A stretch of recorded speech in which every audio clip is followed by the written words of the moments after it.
Por años disfruté la visita de las ballenas jorobadas a mi país por televisión y en los videos de las redes sociales. Ansiaba verlas de cerca, pero cada vez que me aventuraba al mar, en cualquier tipo de embarcación, el resultado era el mismo: un mareo incontrolable que arruinaba el paseo. Amo el mar, su cercanía me da paz, pero subir a un bote para avistar ballenas estaba fuera del panorama. En el año 2016 todo cambió. Sufrí un accidente y mi mundo se detuvo por más de un año. En ese momento me prometí superar mis miedos para poder disfrutar de la vida que, tal como había comprobado, podía escaparse en un instante. Mi deseo de ver de cerca las ballenas jorobadas seguía latente, y tan pronto me recuperé, busqué ayuda para controlar los mareos. Medicada apropiadamente, pude planear el viaje.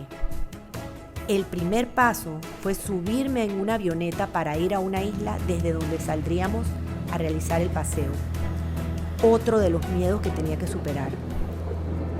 Las ballenas, como si supieran todo lo que había hecho para estar allí, nos recibieron en forma espectacular. Pude verlas salir y volver a entrar suavemente al mar, escuchar cuando expulsaban chorros de agua, tratar de descifrar sus melódicos cantos. Hubo instantes en que se sumergían por completo y reinaba el silencio. Repentinamente, sin preaviso, regresaban a la superficie, ya sea para tomar aire o para deleitarnos con algún salto. Escoltándolas como para que nada pudiera pasarles, nadaban delfines a gran velocidad. Disfrutar de ese espectáculo que cada año tenemos la suerte de contemplar de primera mano en mi país me hizo inmensamente feliz. Sin embargo, siempre me ha impactado la terrible muerte que sufren las ballenas cuando quedan varadas en la orilla. Lo cierto es que caminar por una playa y encontrarse con un cetáceo en peligro o muerto no parece ser algo común, pero ocurre más de lo que se imaginan. Y hoy en día nos enteramos casi en tiempo real de estos desafortunados eventos. Por eso quise dedicarle un cuento a las ballenas jorobadas que cotidianamente se juegan la vida en las aguas costeras. Siento que es importante crear conciencia sobre cómo podemos ayudarlas. Este relato lo escribí en 2019 y es así que amaneciendo el 2021 lo veo convertido en una realidad. Creo que a las ballenas les va a gustar.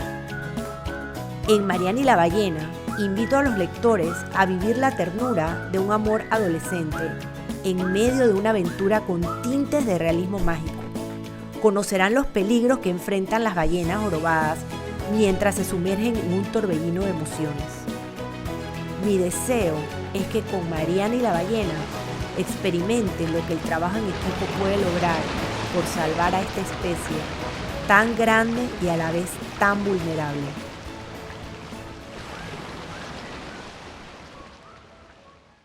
Bienvenidos todos nuevamente. Gracias por acompañarnos. Seguramente el que no se había enamorado de las ballenas antes del día de hoy, de ahora en adelante lo estará.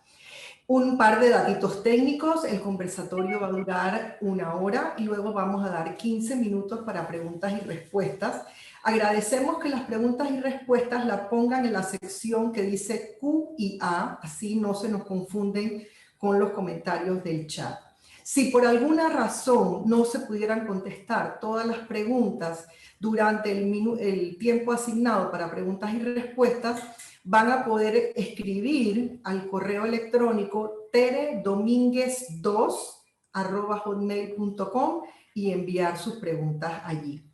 Así que no vamos a demorarnos más, vamos a empezar. Mi nombre es Julieta de Diego de Fábrega y ya ven, tengo el honor de dirigir este conversatorio.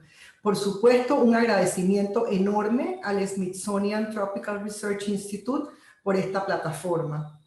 En el panel de hoy vamos a compartir con Tere Domínguez Osorio, quien durante su vida profesional se ha desempeñado en educación, publicidad y desde el 2019 está concentrada en la escritura. Este es su tercer libro. El primero, Te ofrezco mis puertas, Es una crónica sobre su tratamiento para cáncer de ovario y publicó en el 2019. Chachalaca y su viaje inesperado apareció en el 2020, justo para la Feria del Libro. Y hoy pues tenemos Mariana y la ballena, que es pues además también un libro sobre ecología, animales, los recursos que tenemos en Panamá. Por otro lado, tenemos a Héctor Guzmán. Héctor Guzmán es un personaje, es un científico senior del Instituto Smithsonian, es autor y coautor de decenas de publicaciones científicas y mucho más importante que esto, o igual de importante, ha impulsado muchas de las leyes para la protección de vida marina. Héctor está graduado con una licenciatura y una maestría de la Universidad de Costa Rica en Biología Marina y tiene además un doctorado de la Universidad de Newcastle en Reino Unido. Héctor lleva ya más de 30 años navegando nuestras aguas.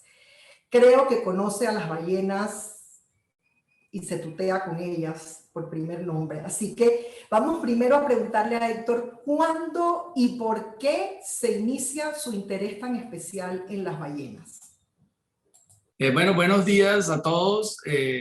Gracias por esa introducción tan linda, Julieta. Veo que tenemos una enorme cantidad de niños, casi llegando, superando los 500 y tantos. Puedo decirte que todo esto comienza, básicamente comienza por ahí de la década, digamos, del 2003, 2000, en el año 2002, 2003. Y yo estaba realmente, como sabes, parte de mi trabajo era arrecifes coralinos y buceaba por todos lados en Panamá. Y algo que siempre me llamaba la atención es que cuando estaba buceando, que llevaba cámaras, estaba contando corales y toda esta cosa para averiguar la salud, la diversidad de corales, siempre escuchaba el sonido de la ballena. Y era siempre, cuando estaba en Las Perlas, cuando estaba en el lado de Coiba. Pero me acuerdo un momento especial que estuve en Coiba, precisamente salimos de un buceo, nos estábamos montando en un bote inflable en un arrecife bien aislado al sur del Parque Nacional Coiba. En ese momento una cría nos brincó, si acaso, a 4 metros del bote y nos quedamos todos así como estupefactos. Y wow, ahí empecé yo como a sentirme cómo estaba, esto me interesaba, y a partir de ese momento empecé como a migrar yo igual que las ballenas, a involucrarme más en su estudio y comprender más su comportamiento y qué hacen en Panamá, etc. ¿Y cuáles son las especies de ballena que más encontramos en Panamá? Mira, definitivamente la más común, porque es la que más vas a ver, es la ballena jorobada. Sin embargo, Panamá tiene en general una lista que supera por lo menos 30 especies distintas de cetáceos, incluyendo delfines e incluyendo las ballenas grandes. Pero tú, por ejemplo, puedes ver fácilmente en la costa, puedes ver las llamadas ballenas pilotos, puedes ver las ballenas orcas o mal llamadas ballenas asesinas. En algunas épocas del año, pero tienes que salir un poquito más afuera de la costa, puedes ver una ballena que le dicen ballena aleta, otra que le dicen ballena tropical. En fin, hay un número considerable que llegan, pero que solo pasan durante su migración como para alimentarse. Pero la ballena clave, definitivamente, la que es, por decirlo así, la usuario de nuestras aguas, es la ballena jorobada, que no solo llega a reproducirse definitivamente y a tener crías. A ver, Pere, ahora vamos contigo. Tu primer cuento, como mencioné en la introducción, es sobre la chachalaca, que es una especie de ave común en Panamá. Y ahora tenemos que la protagonista o coprotagonista es una ballena. ¿Qué te lleva a explorar estos temas? Bueno, primeramente también buenos días a todos. Muy contenta de estar aquí. Julieta, gracias por tus palabras de introducción. Feliz de estar con el doctor Héctor Guzmán hoy aquí compartiendo esta mañana. Los dos cuentos, la verdad, han sido escritos como por accidente, porque, digo, mi primer cuento, Chachalaca y su viaje inesperado, fue realmente por un ave que llegó a mi ventana, al estudio donde yo escribo, fue en una época que estuve mucho tiempo en casa y yo estaba con una asignación de un curso que me había metido de escritura creativa básica y me habían dicho que escribiera un cuento sobre un animal que rondara la casa. Ya yo sabía de quién iba a escribir, pero de pronto llega esta ave grande a la ventana y no fue un día, sino que fueron varios días. Y yo dije, no, o sea, esta es una señal que ella quiere que escriba sobre ella. Y digo, así surgió Chachalaca, ¿no? Y María... Y vemos, pues, perdón, te interrumpo un momentito. Tú mencionaste en el video que ir a hacer la observación de ballenas fue una experiencia que te marcó. Cuéntanos cómo y por qué. Ajá. Bueno, como vieron, bueno, me tomó mucho tiempo llegar a ese viaje, la verdad. Y cuando estábamos en el paseo, el primer día que salimos en el bote, el botero con que nosotros íbamos nos dijo, mira, tenemos que guardar cierta distancia para no asustarlas, para poderlas ver con calma y no sé qué, y nosotros y que guardáramos silencio.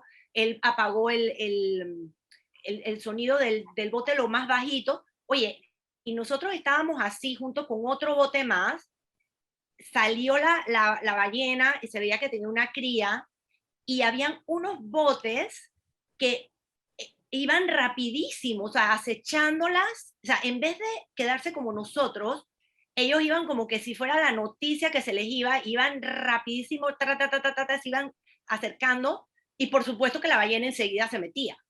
Entonces era como acechándolas, ¿no? Entonces ahí el botero nos empezó a explicar que a veces pasaba, que las lastimaban y yo ese día, como ya estaba con el deseo de volver a escribir, tenía ese gusanillo de volver a escribir que lo tenía desde que estaba en la escuela y que lo había dejado, dije, ¿sabes qué? Yo quiero escribir un cuento sobre las ballenas jorobadas y ver cómo se les puede ayudar. Eso vendría a pasar muchos años después, que tenemos ahorita Mariana y la ballena. No le vamos a contar a la gente toda la historia del libro porque entonces no tiene ningún sentido, pero sí vamos a explicar un poquito la trama del libro, ¿verdad? Entonces el libro empieza pues con una pareja de jóvenes, te sabes, verano, primer amor, mariposas en el estómago, etcétera. Pero de repente hay un giro casi de 180 grados en lo que está ocurriendo en el libro. ¿Qué trae eso? ¿En qué momento se te ocurre que ambos temas se unan en la trama de este libro? Bueno, básicamente yo primero quería que en este cuento, cuando me dispuse a escribirlo, en el cuento de Chachalaca era un ave es la que narra el cuento, pero acá yo quería que hubieran personajes reales y que el encuentro de esos personajes fuera una cosa que los marcara de toda la vida, que fuera una cosa inolvidable. Entonces ahí está el primer recurso que utilicé al momento de que ellos tienen el primer encuentro con la ballena, que no voy a decir cómo fue, como tú dices, para no revelar la historia. Y después, cuando ya pasa ese primer encuentro, entonces el otro recurso que encontré fue el del realismo mágico, que a mí me gusta mucho este tipo de literatura, y dije, voy a utilizar ese recurso, y se me ocurrió para poder como llevar a uno de los personajes al mundo de la ballena y que se pudiera entender por qué era lo que había pasado con ella. Básicamente fue eso, o sea, a la vez de que fuera inolvidable para los personajes, que fuera inolvidable entonces para los lectores, ¿no? Se tradujera en ese encuentro inolvidable con esta especie. Entonces estamos hablando de encuentros y aquí surge un encuentro más inesperado todavía que el que está en el libro, y es el encuentro entre la escritora y el biólogo marino. ¿Qué pasó allí? ¿Hubo cambios que se generaron a raíz de ese encuentro? ¿Se añadieron cosas? Cuéntanos un poquito de eso. Sí, bueno, en el mes de diciembre del año pasado, desde el año pasado yo empecé ya decidí que iba a publicar Mariana y la ballena como un cuento ilustrado, pero quería validar que la información que en el libro se presentara de la ballena, tanto escrita como visual, fuera real, para de alguna forma educar. Entonces, bueno, recuerdo, Julieta, que te pregunté a ti, y tú me dijiste, mira, hay un científico en el Smithsonian, muy famoso, muy reconocido, que incluso habías escrito un artículo de él hace 10 años, pero está muy ocupado y siempre está en alguna expedición. Trabaja en el Smithsonian. Yo dije, bueno, ella no tenía en ese momento no tenía el contacto. Yo dije, bueno, busqué el Smithsonian, me metí en la página de internet, busqué ¿sabes? El cuadrito ese que te sale de contacto en cada una de estas empresas y escribí, mire, me interesa por ver si puedo contactar al doctor Héctor M. Guzmán para que me ayude con mi libro. Bueno, yo dije, vamos a ver qué pasa con esto. Había movido otros hilos con otras personas que conocía, nadie me decía nada. Oye, ¿cuál no sería mi sorpresa cuando ese mismo día, en la noche, eso fue el 27 de enero de este año, recibo un correo que dice, Tere, me dicen que usted me está contactando cómo puedo ayudarla con su libro. O sea, yo me sentí en ese momento impactada y allí empezó un viaje inesperado con el doctor Héctor Guzmán. Porque bueno, el doctor Héctor Guzmán, como ya lo ha mencionado, es de verdad una eminencia y tiene miles de cosas que contarnos sobre las ballenas, así que vamos a exprimirlo en este conversatorio. Para entender un poquito, doctor Guzmán, ¿qué hacen las ballenas aquí durante su migración? ¿Cuánto tiempo se quedan? ¿Se aparean? ¿Comen? ¿Vienen a parir? ¿Qué es exactamente lo que vienen ellas a hacer por aquí? Sí, no, bueno, tampoco soy una eminencia, lo aclaro, pero y qué lindo tus palabras, Tere.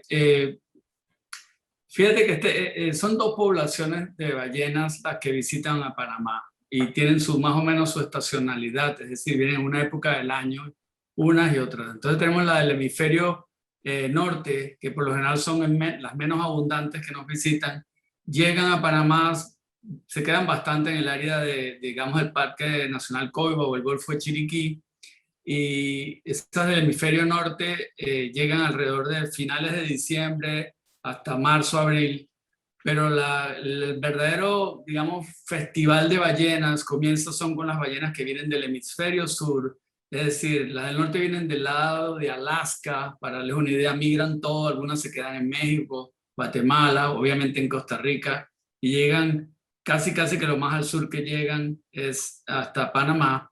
Pero las ballenas que vienen, la población que viene del hemisferio sur, que es mucho más abundante, ellas vienen de las áreas de alimentación de la península antártica y de Chile, en todos esos fiordos chilenos.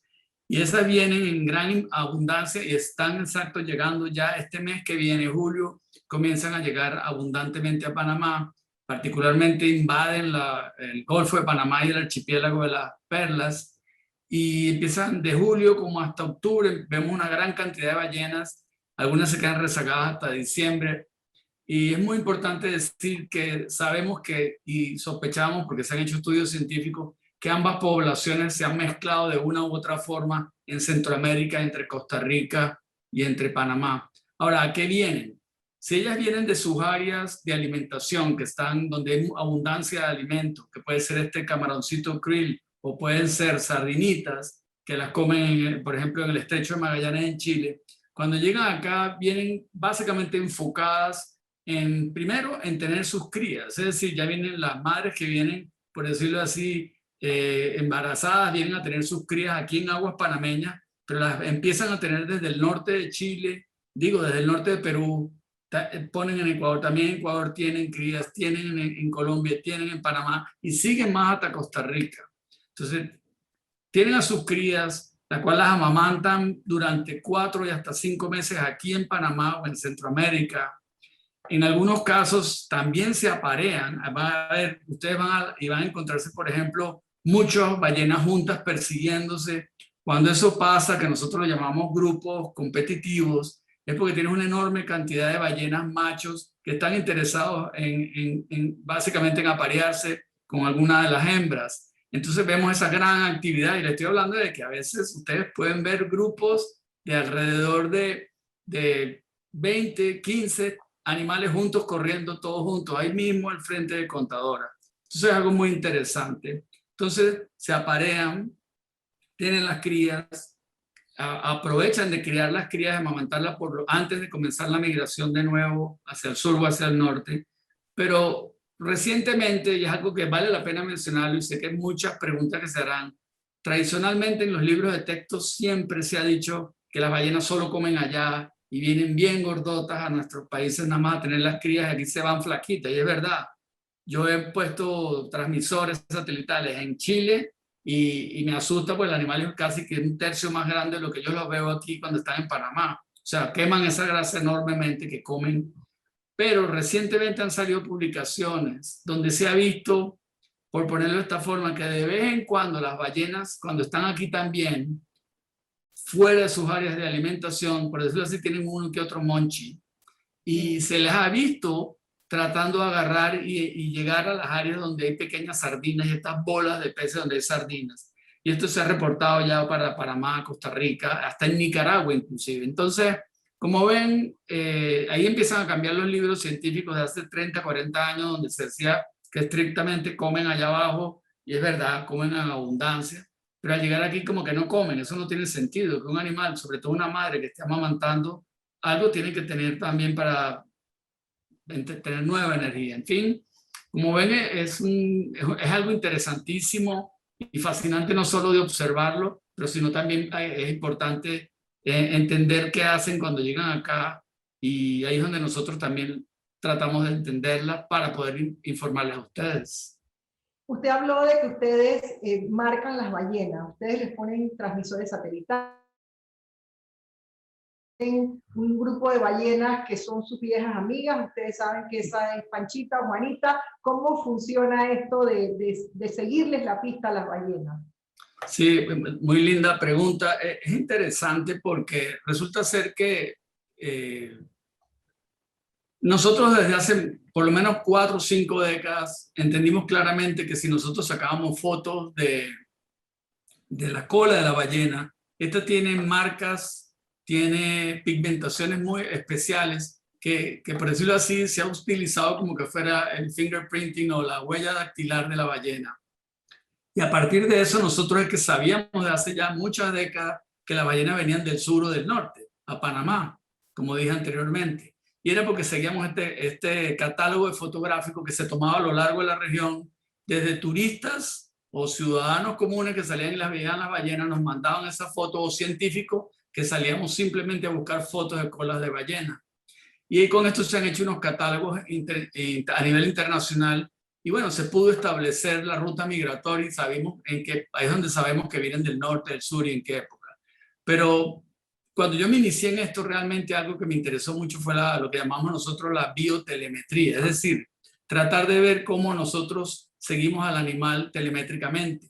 Para esto lo que hacemos es que nos acercamos al animal hasta unos 2-3 metros del animal. Estamos hablando de un animal de 15-16 metros de largo, ¿verdad? Un buen cuerpito comparado con el mío, que mide 1,75 m, para que tengan una escala. Y tenemos unos transmisores que le ponemos a estos animales que transmiten un satélite, de manera que los estamos siguiendo en tiempo real conforme ellos se están moviendo. Eso nos trajo a nosotros una enorme cantidad de conocimiento que no sabíamos. Y sobre todo fue porque no era solo saber que venían de la Antártica a Panamá. La pregunta que nos hacíamos era, ¿qué hacen cuando están aquí en Panamá y cómo hacen para ir y venir? ¿Me entienden? Entonces, ahí fue donde empezamos, por decirlo así, a hilar muy fino y logramos, marcando esto, y estoy hablándole de más de 120 ballenas que he marcado, pudimos ver, por ejemplo, como una madre con cría que empieza su migración a las áreas de alimentación, va bordeando la costa, como esperaríamos, prácticamente como dibujando la costa y pasando por todos los países del continente hasta llegar a las áreas de alimentación. mientras que tal vez los jóvenes, solitarios o solteros, si queremos decirlo así, se van dirigidos tal vez a tener unas líneas más rectas, ¿entienden? Esto fue muy importante porque, primero, porque da la casualidad que si usted es una madre con una cría y va navegando pegado a la costa, lo que usted está viendo a lo largo de la costa es exactamente donde están todos los problemas y amenazas ambientales del ser humano. Y ahí es donde empiezan los problemas para las ballenas. Se encuentran muchas embarcaciones, se encuentran muchas redes de pesca, y es allí donde en cierta forma quedan enredadas, y es donde ocurren a veces estos varamientos que son objetos de este libro, por cierto, o alguna lancha o un barco desafortunadamente colisionan con estos animales. Entonces pudimos definir toda esta ruta al detalle, algo que fue muy bueno. También pudimos aprender que cuando llegan a las perlas no necesariamente se quedan alrededor de las Islas Perlas, digamos, al frente de Contadora, sino que de hecho en cuestión de 2 días pueden bajar al sur a una isla que se llama Gorgona en Colombia y vuelven a subir en 2 días después, o se van al Golfo de Chiriquí o se van a Isla Iguana y regresan, y así cruzan exacto hasta la ruta de los barcos más grandes que llegan al Canal de Panamá. En pocas palabras, hemos aprendido mucho de esto usando esta tecnología. Puedo decirles que no se le hace daño a las ballenas. Hemos seguido a ballenas que hemos marcado, porque las hemos reconocido y las hemos seguido por espacios hasta 3-4 años, y vemos cómo se cicatriza la herida y todo en cuestión de menos de 18 meses. Y eso se hace para darles una idea del tamaño, es como que usted agarrara una jeringa de estas de insulina, que es una aguja chiquitica. Eso es más o menos lo que le estamos metiendo a la ballena, el equivalente a ponérselo a una ballena por el tamaño corporal. La proporción entre el tamaño del transmisor y la proporción del animal es más o menos como que ustedes se estuvieran poniendo en el brazo una aguja como le digo, de insulina. Entonces, en fin, hay mucho que hemos aprendido, mucho que podría hablarles, y es fascinante, no lo voy a negar. A ver, Tere, tú mencionaste que una de las cosas que te impactó era cómo los botes acosaban literalmente a las ballenas en su ambiente. ¿Tú crees o tienes la esperanza o sueñas con que esta historia que tú has escrito le abra un poco los ojos a la juventud acerca de lo importante que es involucrarse en la protección de animales? Sí, definitivamente que sí, sí confío que sea así, y por eso fue mi interés desde que fue una realidad estar aquí con Héctor, pues, que poder invitar a las escuelas. Hoy tenemos aquí más de 500, o sea, conectados virtualmente hay 500 y tantos, y hay más desde las escuelas, que ellos, cada uno de estos estudiantes, sean ente multiplicador de este mensaje que estamos aquí dando y el mensaje que tiene el libro. Entonces sí confío que va a ayudar, porque la ballena jorobada, como lo dije en el video, es una especie tan grande y tan vulnerable. Entonces, además de eso, el epílogo que tiene el libro, que es un regalo, o sea, es un epílogo de lujo con esta información tan valiosa. Espero que sea un referente para los estudiantes, para las organizaciones ambientales también, sobre el estado de las ballenas jorobadas en este momento en Panamá. Héctor, usted mencionó que los peligros costeros son muy grandes, que se encuentran con redes, etc. ¿Qué pasa con los barcos que cruzan el canal? ¿Son una amenaza? ¿Ellos tienen ciertas reglas que siguen? Háblanos un poquito de eso. Sí, no, definitivamente son una amenaza a nivel mundial. No solo afectan aquí en Panamá, y la razón de eso es obvia. Un barco cuando va en movimiento y se atraviesa una ballena, realmente los barcos no tienen la capacidad de poner un freno y parar, y mucho menos desviarse. Y de intentar frenar, le toma pararse y quedar paradito casi una milla, imagínense, que tienen que recorrer, lo cual ya pasó la ballena. Y definitivamente tenemos una gran cantidad de embarcaciones que transitan el Golfo de Panamá hacia el norte y hacia el sur, eso lo evaluamos nosotros, y precisamente fue una parte del estudio que aprendimos cuando pusimos los transmisores nosotros pudimos evaluar la frecuencia con la cual las ballenas pasaban, por ejemplo, de Las Perlas hacia la isla, digamos, de Iguana. Y en esa zona y en eso fuimos modelándolo y tuvimos también acceso a la información en tiempo real de la navegación de muchos barcos. Y eso nos demostró a nosotros que había un gran desorden en la navegación, es decir, todos los barcos que venían de cualquier país entraban por el Golfo de Panamá en cualquier dirección. Leyendo un poquito y conversando, me recuerdo, eso fue ya en el 2012, conversando con un capitán de la ACP que había hecho su tesis de grado en lo que llaman ordenamiento marítimo, pero nunca le hicieron caso. Conversando con él encontramos algo en común y nos propusimos acercarnos al gobierno, en este caso la Autoridad Marítima de Panamá, y en conjunto empezamos a planificar lo que se llama dispositivos separadores de tráfico, que básicamente es como una avenida virtual con la cual hay una isla central muy ancha, donde los barcos suben por un lado y bajan por otro. Eso no solo evita la colisión entre barcos, no solo aumenta definitivamente la seguridad de la embarcación, pero además permitía, cuando nosotros hicimos ese modelo, reducir el uso de un área de más del 90% del Golfo de Panamá.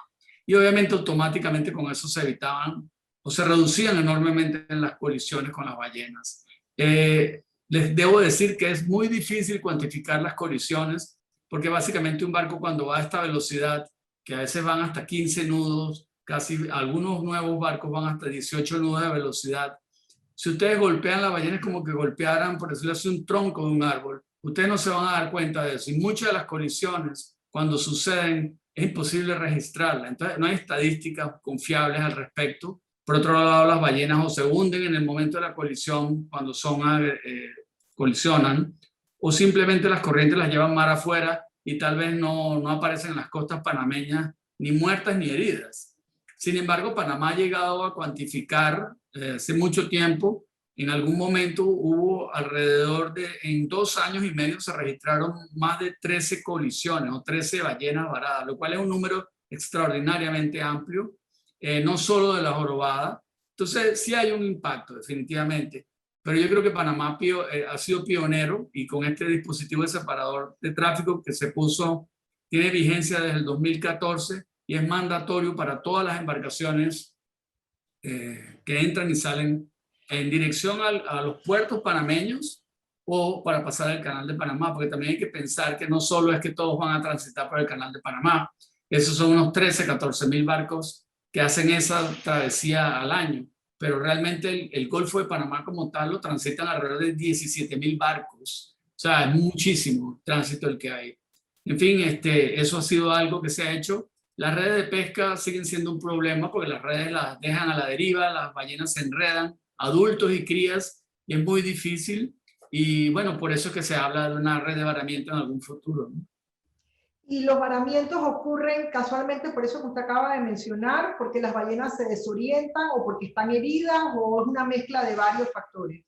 Sí, es una mezcla de varios factores. Depende también del nivel que llevas del impacto. Por ejemplo, si tú colisionas con una ballena, y eso está probado científicamente, y tu embarcación va a una velocidad superior a los 10, 12 nudos, es prácticamente el 70% de probabilidad de que la ballena no sobrevive el impacto. ¿Entendés? O sea, básicamente la matas. Y eso fue algo muy importante que logró Panamá, que es en los 4 meses del año que tenemos mayor cantidad de ballenas, logró que la Organización Marítima Internacional impusiera una reducción de la velocidad a 10 nudos dentro de este mismo dispositivo cuando entran y salen hacia el Golfo de Panamá. Y eso es muy importante porque, de nuevo, puede ser que tengas el impacto con la ballena, pero a 10 nudos el chance de que la ballena sobrevive es altísimo, ¿me entiendes? En el caso de las redes, bueno, sí, ahí están, ellas se enredan, algunas simplemente se sofocan y se ahogan porque no pueden mantener la flotabilidad de estar arrastrando todo este equipo de pesca. Pero lo bueno que tiene eso, que cuando están enredadas es más fácil que lo veamos nosotros, turistas o no turistas, científicos, y ahí es donde entra en acción el hombre para tratar definitivamente de apoyarlas, ¿no? Y poder liberarlas.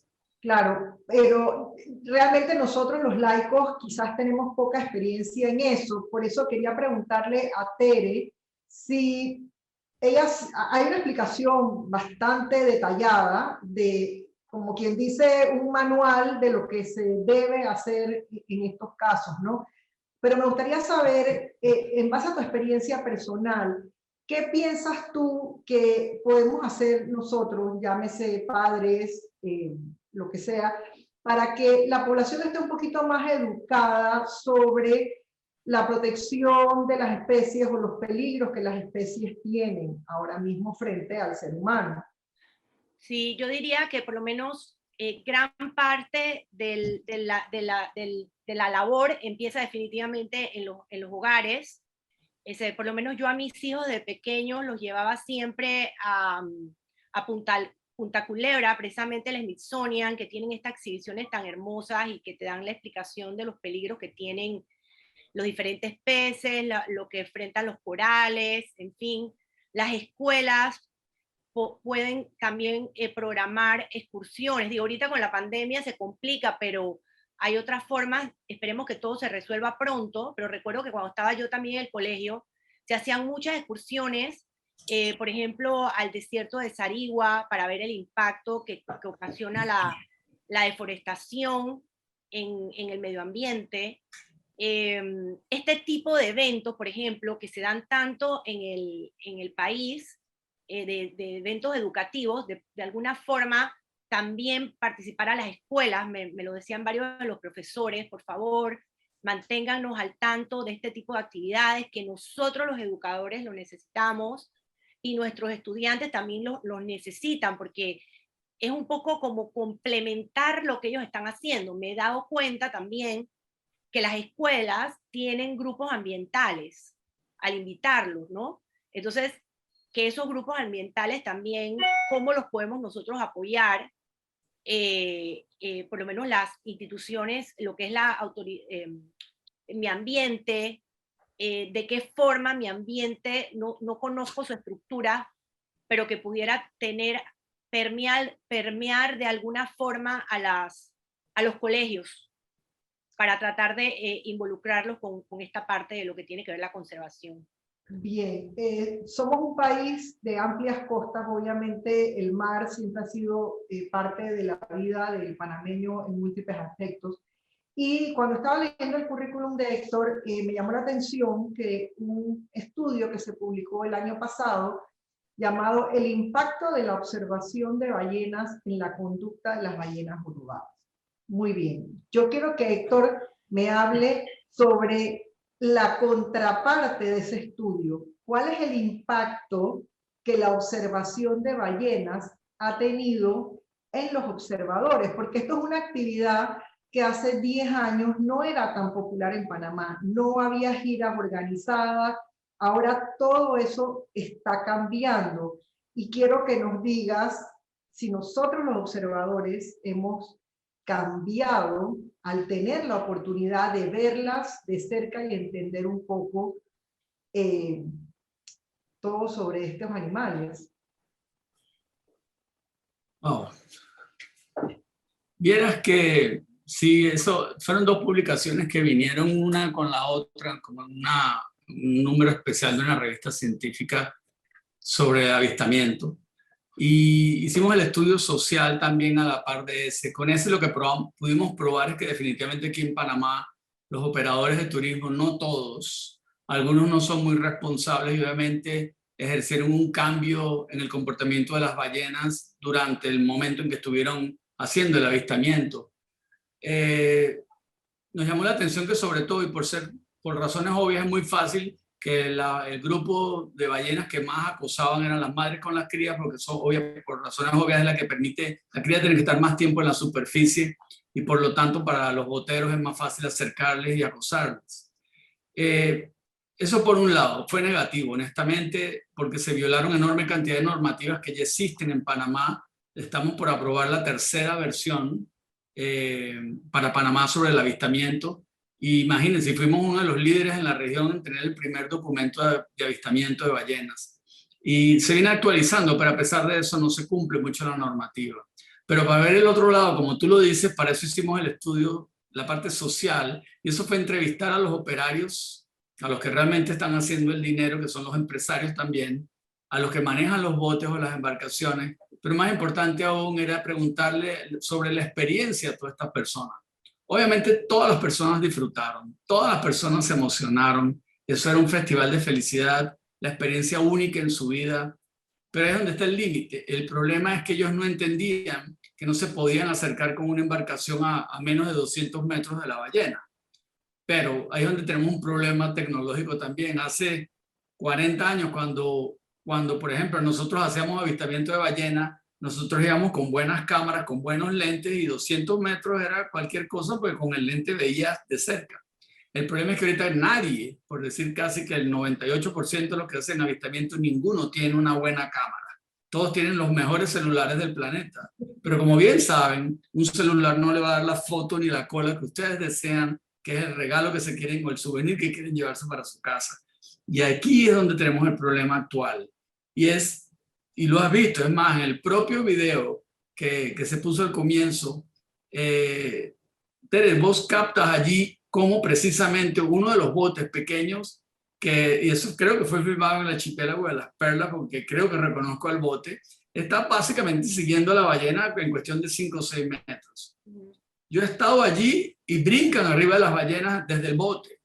O sea, cosas que primero lo prohíbe la normativa y segundo es un riesgo para la persona, y obviamente seguimos con el punto de que se está acosando la ballena. Entonces, una actividad tan bonita que promueve la conservación, que promueve la educación, y lo que queremos promover con esta sección del día de hoy, también obviamente promueve la mejora de las economías locales, pero el operario no colabora y el turista, entonces lo que tenemos que hacer es educar al turista. Esa fue la conclusión básicamente de nosotros. Y yo creo que si, por ejemplo, todos los que están aquí escuchándome se montan en un bote mañana y ya saben la normativa, las mínimas reglas del juego, ustedes mismos pueden llamarle la atención al operario, porque no se trata de darle una buena propina al operario porque se monte arriba de la ballena. Eso es muy fácil, el operario te va a hacer caso por la propina, pero también está afectando el comportamiento. ¿Qué quiere decir con afectar el comportamiento? Hacen buceos más largos o respiran más rápido, hacen movimientos más largos, y si tú tienes una cría recién nacida, tú no puedes arriesgar ese tiempo. Así que, de nuevo, yo puedo hablar mucho del tema, pero realmente es preocupante. Y lo que nos está faltando también es la autoridad. Tere lo mencionaba, ¿cómo llegamos nosotros a que la autoridad apoye a los ciudadanos comunes? Bueno, el ciudadano puede apoyar a la autoridad, pero se necesita la autoridad en el lugar también. ¿Para qué? Para que cumpla, para que haga cumplir las normativas. Claro, uno ve, por ejemplo, en lugares como Alaska, donde también es muy popular la actividad de avistamiento de ballena, pero ahí nadie osa ni acercarse más de lo debido, ni hacer algún ruido, porque son multados. O sea, hay de alguna manera, la autoridad tiene forma de enterarse de que hay algún operario rompiendo las normas.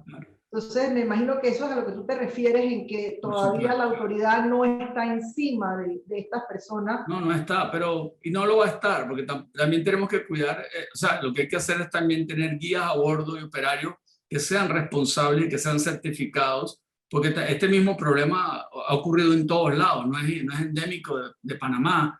Realmente, como tú dices, en toda esa zona de Alaska, Canadá, California, donde hay ingresos millonarios por avistamiento, pasaron por lo mismo, pero hubo que ponerse pilas las autoridades, y no solo los multan, les remueven las licencias a los capitanes para el trabajo. Entonces, y llevan guías especializados que además que les hablan de la historia natural de las ballenas, por otro lado ayudan a corregir alguna situación de darse allí. Pero más importante aún, y fue lo que dije antes, el ciudadano también ya está informado previamente, entonces el ciudadano pasa a ser un policía calificado, por decirlo de esta forma, porque él mismo va a tener la capacidad de llamarle la atención al señor, y si no, pone la denuncia ciudadana. Y ahí están claros los mecanismos si están establecidos para una denuncia. A ver, Héctor, hay dos aspectos de las ballenas que yo personalmente encuentro fascinantes. Uno es el idioma de las ballenas, el canto de las ballenas, y me llama la atención que lo mencionaste como una de las cosas que te atrajo a ti hasta este mundo.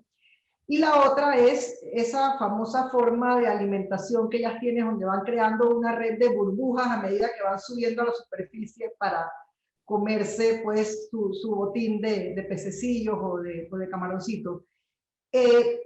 Cuéntame sobre el idioma de las ballenas, cuéntame, porque sé que hay grabaciones comerciales y tienen un propósito. Claro. No, es muy interesante y te voy a decir la verdad, intriga todavía y no te puedo contestar si a ciencia cierta qué es lo que es, porque hay mucha interpretación de parte del mundo científico. Pero, por ejemplo, yo he trabajado y he hecho grabaciones tanto aquí en los trópicos como en las zonas templadas en Chile, mientras están alimentándose. Y es bastante poco lo que uno las puede escuchar durante la alimentación, pero sin embargo se vocalizan, ¿no?, entre ellas. Y digamos, en las ballenas muy grandes, que son las que, como la jorobada, por ejemplo, es interesantísimo porque ellos tienen prácticamente, por llamarlo así, una partitura, pensando como músico. Y cada año o frecuentemente ellos le van agregando fragmentos de la canción que por ejemplo la agarran y la adaptan de la población del hemisferio norte o de la población del Pacífico occidental. Entonces va cambiando esta partitura o esta música, si quieres llamarlo, y todos la repiten de una u otra forma. Y es fascinante, cada vez sale nueva información porque tenemos mejor tecnología para interpretarla, realmente cómo está ocurriendo esta comunicación. Esto en el caso de estas grandes ballenas, obviamente sirve para comunicarse entre madre y cría y para comunicarse entre ellos, si son los machos solitarios, este tipo de cosas. Pero hay otro grupo, digamos, de vocalizaciones o sonidos que utilizan, por ejemplo, cuando están cazando. Es en el caso de las ballenas que no son las ballenas grandes, como son las ballenas que son lo que llamamos nosotros odontocetos, que son las que tienen dientes, como son la ballena piloto, como son la ballena, la orca. Estas ballenas emiten además sonidos muy, muy claros para comunicarse entre ellos cuando van a acechar a la presa para saber, y es fascinante, ¿no? Entonces, todo este mundo ha evolucionado para la sobrevivencia de ellos con un objetivo, obviamente, que es alimentarse, continuar su vida normal.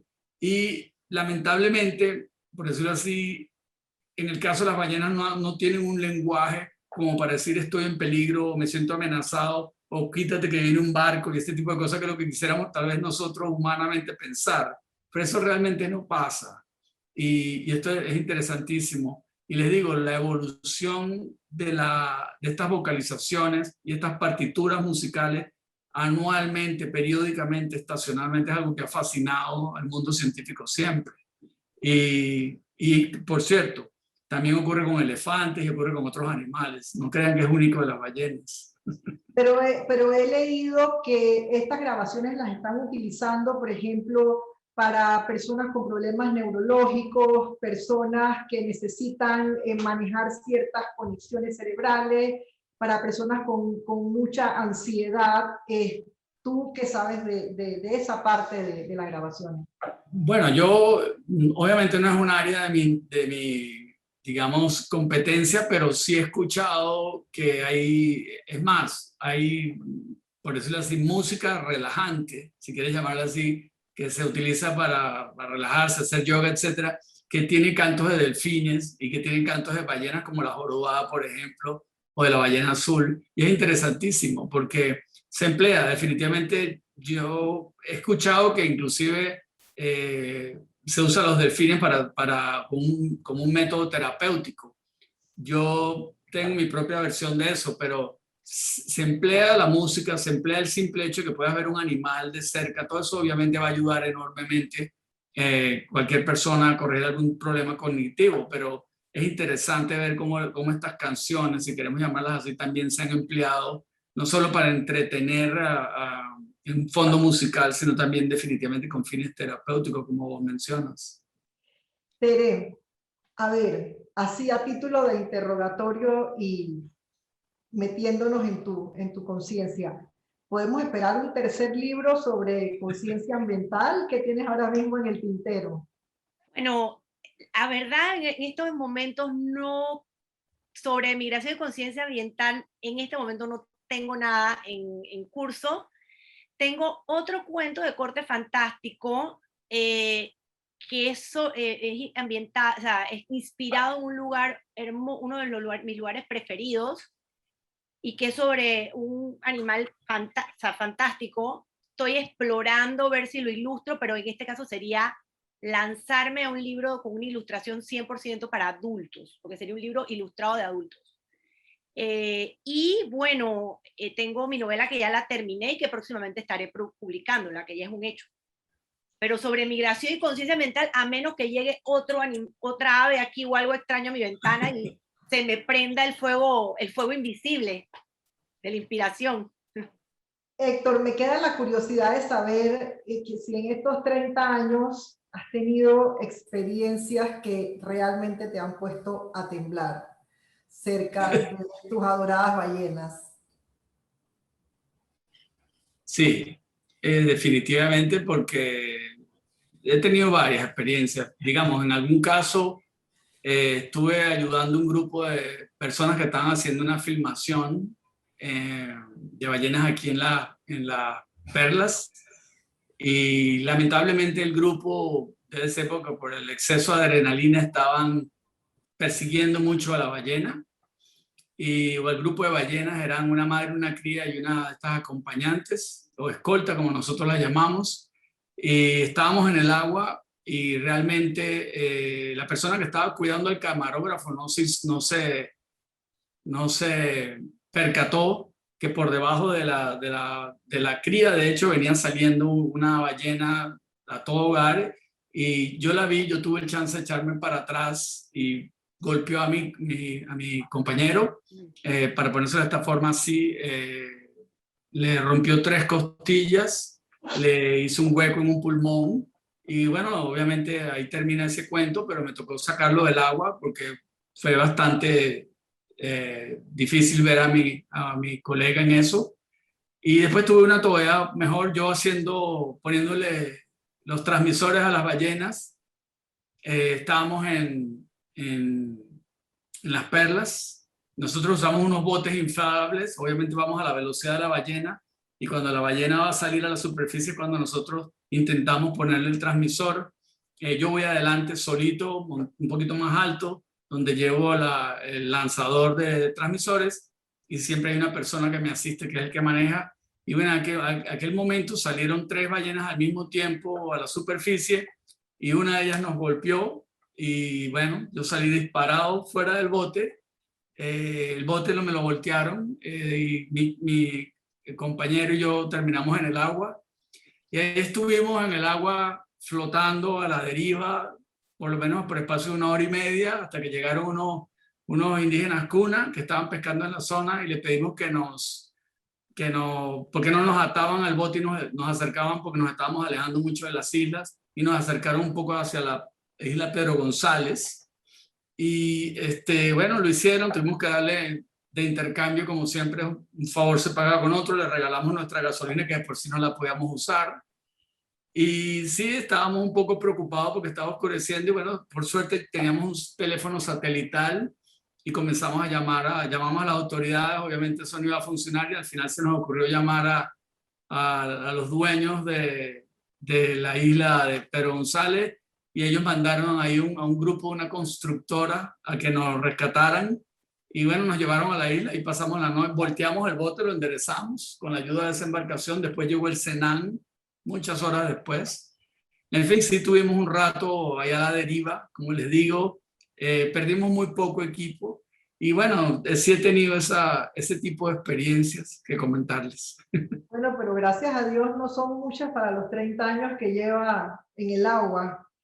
Para nada, y han mejorado los aspectos de seguridad entre nosotros también. Sí. Bueno, a ver, ya yo les he hecho bastantes preguntas, tenemos muchos muchachos, muchos asistentes aquí, y sí creo que vamos entonces a pasarles a ellos la palabra. Antes de eso, les recuerdo nuevamente, pongan sus preguntas en la sección que dice Q y A, y le vamos a dar entonces el micrófono a Tere y luego a Héctor para que den unas palabritas de cierre, y de una vez entonces empezamos con las preguntas y respuestas. ¿Empiezo yo entonces? Sí. Bueno, la verdad que yo tuve la dicha de tener todos estos meses un intercambio intenso de mensajes con Héctor, varios Zooms donde intercambiamos, donde pudo aportarme tanto al contenido del libro desde el punto de vista científico y para que las ilustraciones fueran lo más cercanas a la realidad. Estoy muy agradecida porque esto que está hoy aquí, que es mi tercer libro de cuentos, Mariana y la ballena,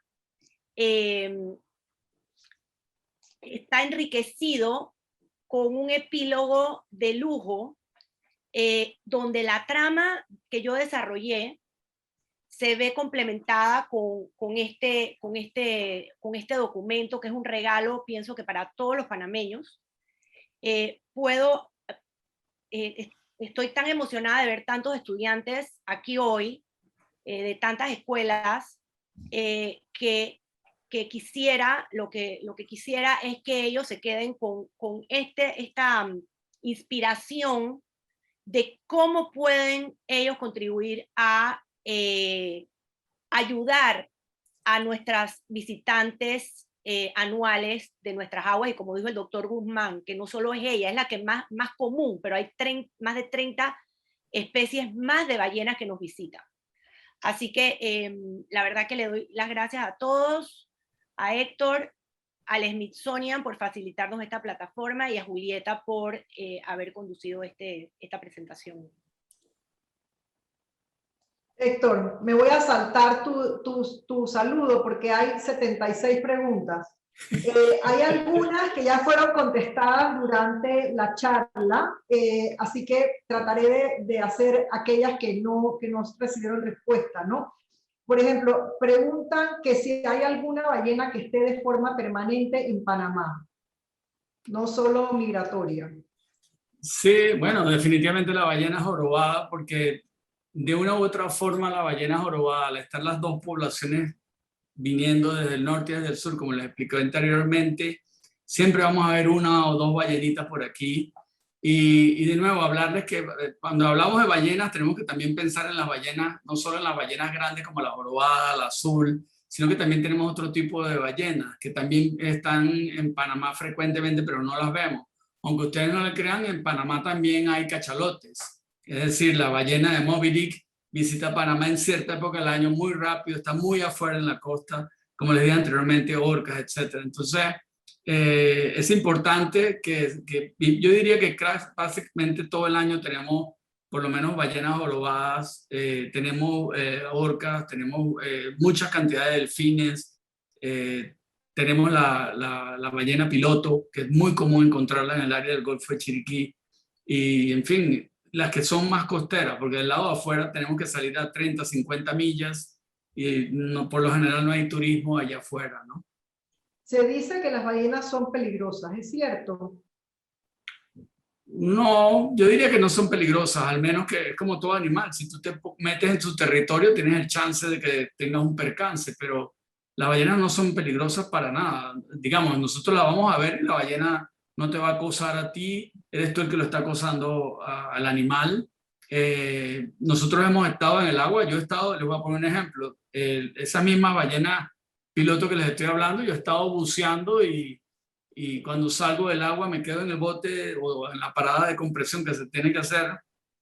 Y a mí me han llegado en Costa Rica, recuerdo esa experiencia, 7, 8 animales, y todas esas ballenas tienen dientes, para que sepan, han llegado hacia nosotros con un ruido muy interesante que hacen sus vocalizaciones, se quedan alrededor de nosotros, hasta se rascan de la soga del ancla y no hacen nada realmente. Y hay mucha evidencia de que no pasa, al menos que usted la fastidie. Digamos, yo tuve ese accidente en el bote, pero realmente yo me lo estaba buscando también. O sea, yo soy el que estoy fastidiando a la ballena para perseguirla, para ponerle un transmisor, lo reconozco. Pero en ese caso, la ballena no fue el peligro, era yo. Y bueno, tuve el accidente. Así que... ¿A qué distancia se permite estar de las ballenas cuando se va a un avistamiento? 200 es lo mínimo que se pide y la normativa está incluyendo hasta 300. Obviamente, eso es un problema. Y por detrás, no puedes estar... El problema es que los botes van, interceptan a la ballena por delante y la obligan a darse la vuelta o simplemente le pueden pegar. Ahí es donde se necesita esta parte de educación y concientización de los ciudadanos y los operarios, tanto como el ciudadano. Héctor, ¿200 metros o 200 pies? Metros. Metros. Tere, ¿dónde se compra el libro? Preguntan. Ok, bueno, el libro lo pueden comprar en mi página web, teredomínguez.com, en mi cuenta de Instagram, teredomínguez.o. También tengo diferentes puntos de venta, están en el supermercado Rivesmith, en las librerías Hombre de la Mancha, ambos a nivel nacional, el Mailbox de Santa María, librería El Hombre de la Mancha Kids, librería Panamá Viejo, librería Cultural, Superfarmacia Paitilla, en Mac Panamá en el museo, y para los que están fuera de Panamá también ya está disponible en Amazon. ¿Cómo se reproducen las ballenas, Héctor? Ah, esa está muy buena. Tienen, bueno, definitivamente las ballenas tienen que aparearse primero ante todo, y obviamente se necesita una hembra y un macho. Ocurre este apareamiento, se fecunda la ballena hembra y le lleva un proceso de gestación que oscila entre los 10, 12 meses de donde está realmente toda esta parte embrionaria. Y como ya mencionamos anteriormente, vienen hacia los trópicos a tener las crías, y estas crías también duran hasta un año, a veces en algunos casos hay informes hasta de 18 meses, donde algunas ballenas todavía son amamantadas. Estas crías es un proceso muy dinámico también. Tienen que entender también lo difícil que es aprender eso de parte de nosotros, porque tendríamos que seguir una ballena prácticamente por lo menos un par de años sin separarse de ella para poder medir todas estas cosas. Pero por suerte que tenemos esta red también de colegas, por ejemplo, con los cuales trabajamos en Chile o en Ecuador, y ellos nos conforme las ballenas migran y se mueven, vamos alimentando toda este tipo de información. Pero sí, esa es más o menos la forma en que se reproducen, pero tienen que aparearse. ¿Es posible que una ballena dé a luz más de una cría? Yo creo que no, o sea, no podría asegurarlo, pero mi entendimiento es que pues tienen la capacidad nada más de tener una sola cría. Puede ser que se dé algún caso porque hay otros mamíferos acuáticos que excepcionalmente han tenido, por ejemplo, como el manatí, que muy excepcionalmente han tenido 2 crías, pero no es lo común. Realmente imagínense la cantidad de energía que se necesita para poder gestar 2 crías, por ejemplo.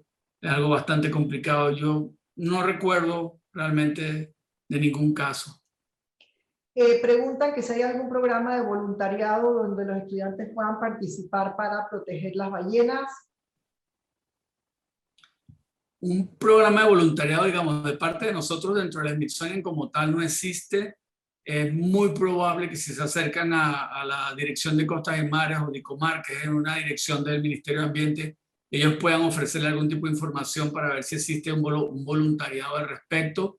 Sin embargo, dentro de la Smithsonian nosotros tenemos desde hace algo como, no sé, 3, 4 años ya, sí, tenemos un programa que llamamos de Ciencia Ciudadana, donde nosotros la avisamos cada año para ver si, por ejemplo, cuando ustedes, tanto jóvenes como adultos, van en un bote y están avistando ballenas, saquen estas fotos de las colas y nos las manden a nosotros. Nosotros tenemos un correo electrónico donde nos pueden mandar la foto. ¿Por qué es eso? Porque nosotros tenemos un catálogo local de ballenas que visitan a Panamá, sobre todo de las ballenas jorobadas. Entonces es una forma de voluntariado indirecto y es lo que nosotros definimos como ciencia ciudadana. Puedo adelantarles que si se hiciera definitivamente realidad que se crea esta red de varamientos, definitivamente es una forma también de buscar ser voluntarios, porque básicamente el concepto de red de varamiento quiere decir que en todas las provincias, en los distritos y las playas los que tienen cercanía al mar, es importante tener en esa red voluntarios ya entrenados y capacitados para actuar igual que hicieron Andrés durante además de estar enamorando a Mariana, estuvo haciendo su trabajo también junto a ella y ayudando. Y como ven, eso es exactamente los jóvenes lo que pueden hacer. Y eso es lo que estamos tratando de buscar creando normativas nuevas. Pregunta técnica, ¿los transmisores no se quedan sin batería, sin electricidad? Buena pregunta de nuevo, y se me olvidó decirles primero, Si tienen baterías, están más o menos estimadas, depende de cómo uno programa el transmisor, para que duren alrededor de un año, año y medio máximo. El transmisor se le cae a las ballenas, o sea, no es que se le queda pegado de por vida al animal, y por eso mencioné antes que nosotros hemos visto como una vez que se le cae el transmisor, que no duran, por lo general se le caen a los menos de 6 meses, sobre todo a las ballenas jorobadas, cómo se le regenera el tejido. ¿Por qué digo que se le da, sobre todo a las ballenas jorobadas? Porque la ballena jorobada, si se han dado cuenta, tiene una cualidad muy interesante, que es algo acrobática. Y por eso que ustedes siempre ven estas ballenas gigantes saliendo como en cámara lenta, saliendo del mar. Bueno, ese es un problema para nosotros, porque cada vez que ellas brincan fuera del agua, hacen que el transmisor vaya saliendo y saliendo más rápido. Entonces, ese es un problema que tenemos, que no hemos podido solventarlo. Preguntan que si todavía se usan orcas en SeaWorld y cuál es su opinión acerca de tener ballenas en cautiverio. SeaWorld entiendo que cerró ese programa ya hace unos años, y no solo porque salieron noticias donde se descubrió que de hecho reemplazaban a las orcas y periódicamente daban a entender que era el mismo animal. No informaban que realmente la orca había muerto y el público no se daba cuenta que simplemente entraba otro objeto nuevo de circo, sino que también lo cerraron porque hubieron varios incidentes donde, es más, en algunos de los casos murió inclusive uno de los entrenadores, y eso yo creo que ese programa ya con el tiempo se viene diluyendo. Yo, como parte de este comité, en el periodo precisamente hace como 15 años atrás, hubo una gran controversia aquí en Panamá, porque había una empresa que quería construir un acuario gigantesco por ahí por San Carlos, por esa zona, y consiguió los permisos de uno de los ministerios. Estoy hablando del periodo presidencial del expresidente Torrijos, y hubo un gran movimiento ciudadano que se opuso a esto. Yo no sé si ustedes recuerdan de muchas personas en las calles y aceras de la ciudad con ballenitas y delfines inflables manifestando en contra del cautiverio. En ese comité hay básicamente como somos como 15 o algo así, diferentes organizaciones, todas son gobiernos, menos 2, y en aquel momento los 2 somos obviamente la parte académica, que yo representaba al Smithsonian, y en aquel momento Marviva era la que representaba a ustedes, a la sociedad civil, y fuimos los únicos que nos opusimos para otorgarle a esta empresa el cautiverio, que capturaran a estos animales.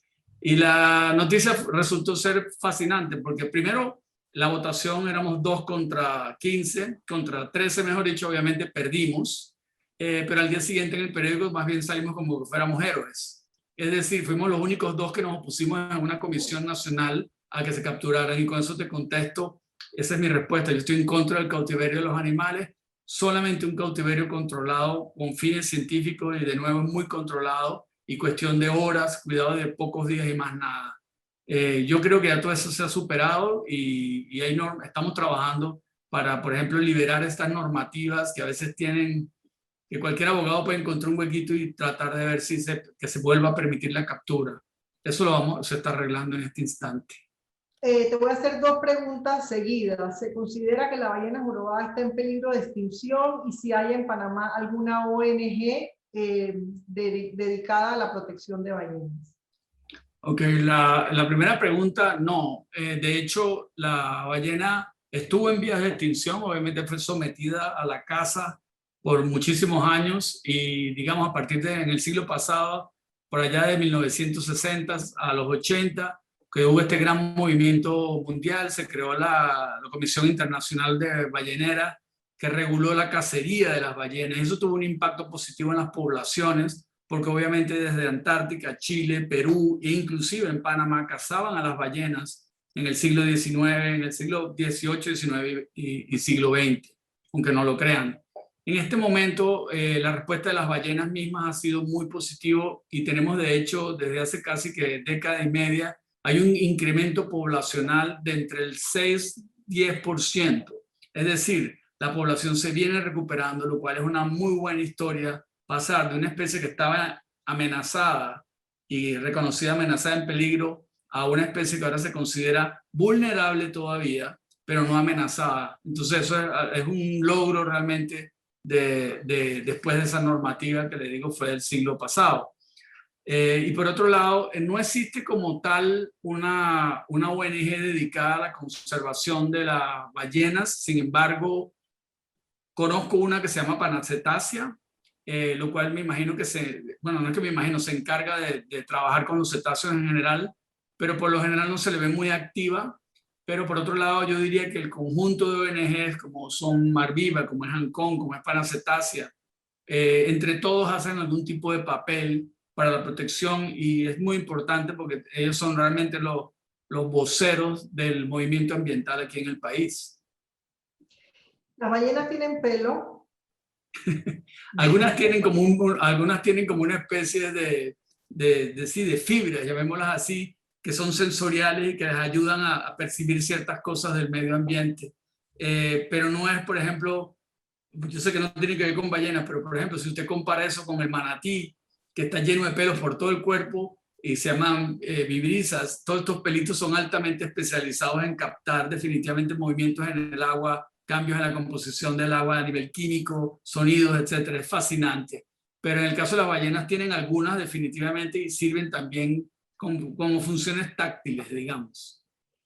¿Por qué las ballenas pasan la mayor parte del tiempo en lugares fríos como Alaska o Chile? No, bueno, eso realmente no es verdad, porque si no, no estaríamos hablando de migración. Las ballenas, vamos a decirlo así, pasan la mitad del tiempo alimentándose, o digamos 4 meses, 5 meses alimentándose en las zonas templadas, en las zonas frías, en el Ártico, Antártico, Alaska o Chile, lo que sea. Y 1 mes más o menos, casi 2 meses en proceso de migración, moviéndose del norte al sur, y del sur son migraciones que superan las 7.000, 8.000 kilómetros de distancia. Son distancias muy largas que tienen que recorrer, y después pasan en los trópicos otros 4 o 5 meses, como mencionamos anteriormente, apareándose o teniendo sus crías y entrenando a las crías para prepararlas para el próximo ciclo migratorio. En pocas palabras, no es realmente eso que se la pasa mucho tiempo en las zonas templadas. La cuestión es que muchas de las películas que nosotros vemos vienen de zonas templadas y tenemos esa sensación tal vez de que siempre se la pasan por allá. Sin embargo, si hay ciertas especies que no migran a los trópicos y se la pasan en esas zonas, y esa tal vez podría ser la causa de las preguntas. Pero hay mucha información incorrecta, como personas que creen que las orcas nada más están arriba en donde hay hielo y eso. No, eso no es cierto. Las orcas las tenemos aquí en Panamá. La ballena azul también llega a Panamá, pero llega muy, muy mar afuera. El cachalote, como les decía, ¿quién se iba a imaginar que había cachalotes en Panamá? Pues sí los hay también. En fin, la cosa es que no llegan a la costa donde nosotros las podamos ver. ¿Cuál es más grande, la hembra o el macho? Por lo general son las hembras, son mucho más grandes y anchas también. De las jorobadas también en particular. A ver, aquí pregunta un joven, ¿qué debe estudiar si quiere trabajar con ballenas? Nos queda espacio para solo 1 o 2 preguntitas más. Bueno, lo más elemental es que estudies biología, y una vez que fue lo que yo hice, y una vez que entres en esta carrera de biología, te puedes especializar en mamíferos marinos, y ahí dentro de los mamíferos marinos obviamente tiene una gran cantidad tanto de ballenas como otros mamíferos, y te especializas en cetáceos o esto. Es realmente una carrera fascinante y obviamente aprendes mucho de los océanos. Es un gran reto, debo decirlo, porque no es fácil el trabajo en el campo, pero también hay trabajos de laboratorios muy importantes. Pero lo que tienes que estudiar se llamaría entonces biología marina, que fue lo que yo estudié. ¿Qué tan rápido se mueven las ballenas? Bueno, va a depender de la especie y también depender de lo que está haciendo. Para darte una idea, y esa es una de las razones que se ha evaluado del por qué es problemático lo que hablamos en algún momento sobre las colisiones con embarcaciones. Digamos, una ballena que va en velocidad crucero, por llamarlo así, está entre los 14 a 20 kilómetros por hora. Una jorobada, pues. Entonces, si usted está a 20, 14 kilómetros por hora y usted tiene un barco, estamos hablando de los barcos grandes que podrían estar a, digamos, 50, 60, 80 kilómetros por hora, más o menos. O una lancha rápida, como todas estas que vemos aquí mismo, que andan en el área, por ejemplo, del archipiélago de las Perlas. Esas son lanchas que van a 80 kilómetros por hora. Entonces, realmente hay una desventaja entre la ballena y eso. Entonces, realmente van lentos, mucho más lento a veces de 10 kilómetros por hora, sobre todo si es una madre con la cría, se toma su tiempo, es pausado para jugar, para descansar, pues, y enseñarle a la cría a bucear. Pero, de nuevo, es importante disminuir la velocidad de las embarcaciones. Tere, ¿alguien quiere saber cuántas escuelas fueron invitadas a este conversatorio? 5 escuelas. 5 escuelas. A todas las que invitamos aceptaron. Fue un trabajo logístico grande, tuve bastante apoyo de ciertos amigos, amigas, y la verdad que estoy muy, muy agradecido con los profesores por el interés que le pusieron al evento. Bueno, una última pregunta. Las demás, como les digo, el que esté interesado puede escribir a teredominguez2@hotmail.com. Héctor, que si el calentamiento global afecta a las ballenas y cómo.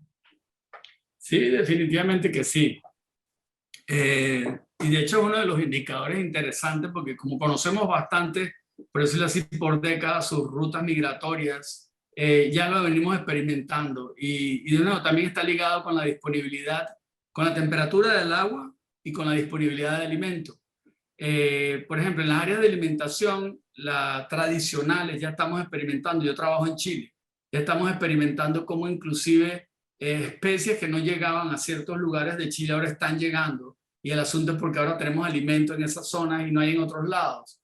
Esto es porque, por ejemplo, hay un deshielo de los glaciares, hay un cambio en la química del agua que favorece el afloramiento de alimentos y entonces empiezan a llegar otros animales. Esto es en respuesta al calentamiento, al cambio climático en general.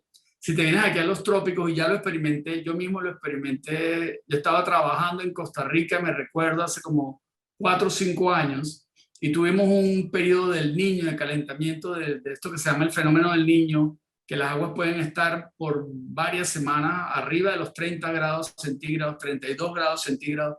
La temperatura del agua es muy caliente. Yo estuve en plena época, digamos en el pico de la época de ballenas en el sur de Costa Rica y no llegamos a ver ni una sola ballena. Todas las ballenas en ese año en particular no habían llegado a cumplir su migración hasta Costa Rica, hasta Panamá. Se quedaron en Guatemala y en México, para darles una idea. ¿Por qué no bajaron? Porque estaban las temperaturas del agua muy calientes en esta zona tropical y prefirieron quedarse más al norte. Les pongo eso para que vean cómo sí responden realmente los cetáceos en general al calentamiento, y me imagino que se van a ir adaptando porque esa es la otra. Ellos ellas saben dónde encontrar el alimento y van a saber dónde ir a reproducirse, y por eso es parte de ellas. Así que ellas se van a ir adaptando, pero son un muy, muy buen indicador cuando las cosas están empezando a fallar. Claro, bueno, nuevamente tenemos un total de 164 preguntas, se contestaron la mayoría de las que se puso, las que nos llegaron, algunas que llegaron repetidas, como dije, pues creo que las contestó cuando solo las tuvimos que hacer una vez, y manténganse en contacto para si tienen preguntas adicionales. Nuevamente, muchas gracias a todos los asistentes. No sé si Tere o Héctor tienen alguna última palabra. Ahora sí, ya nos toca cerrar. Yo diría que bueno, yo antes cerré agradeciéndole nuevamente a Héctor y al Smithsonian, la verdad, por haberme facilitado esta plataforma, porque si no hubiera sido así, no hubiera sido posible invitar a tantas escuelas. Los grupos ambientales, no los hemos mencionado, que también apoyaron, universidades de biología también. Y bueno, espero que este no sea el primer encuentro que tenemos sobre este tema y que este mensaje lo podamos llevar a más escuelas a nivel nacional. Hablábamos de eso antes de empezar el conversatorio entre los panelistas. Podamos este mensaje ser ente multiplicador y que se apruebe la red de varamientos de mamíferos marinos. ¿Es cierto, Héctor? Correcto. Esa iba a ser básicamente, ese es el sueño mío, a los que se lean el epílogo. Yo sé que ahorita que estamos hablando nosotros ya la red de varamiento ya está plenamente implementada y tenemos a todo este montón de jóvenes en el país a lo largo de la costa entrenados. Pero como dije, será esto un sueño que se va a hacer la realidad y yo creo que, y segundo lo que has mencionado, Tere, Panamá necesita esta red de varamiento urgentemente y quiero decirles que ya tenemos casi 16 años que pasó esta ley, que es el número 13, y ya para el año 2006, 2007 ya existía el primer borrador de esta ley de varamientos. Y hasta el día de hoy hemos revisado 3 borradores y ni uno solo ha sido aprobado. Así que el mensaje también es ese mismo de Tere, la segundo. Necesitamos urgentemente la red de varamientos. Bueno, muchas gracias a todos. Vamos a dar por terminado este conversatorio y bueno, ojalá que sea el primero de muchos. Hasta luego. Muchas gracias. Gracias, chao. Chao, Tere, chao, Chao. Julieta. Chao, Julieta. Encantado de compartir con ustedes. Igualmente. Igualmente, sí.